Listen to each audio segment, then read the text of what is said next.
Hey, to connect CMF Buds Pro into any iPhone, iPad, basically iOS device, first of all, you will have to open this charging case with the both earbuds inside, and you will have to click and hold this button until this indicator starts blinking.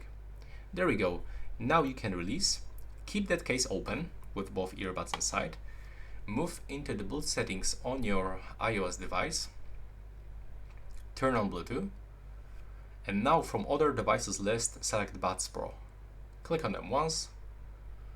And as you can see now, we are successfully connected.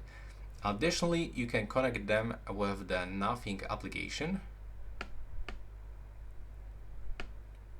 Nothing X.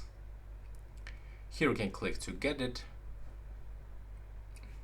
In my case, I'm doing this on the iPhone, of course. So I have to accept this connection, and after the application will be downloaded, you will be able to find this earbuds inside this application. So this is it for this video. Right now, please subscribe to my channel.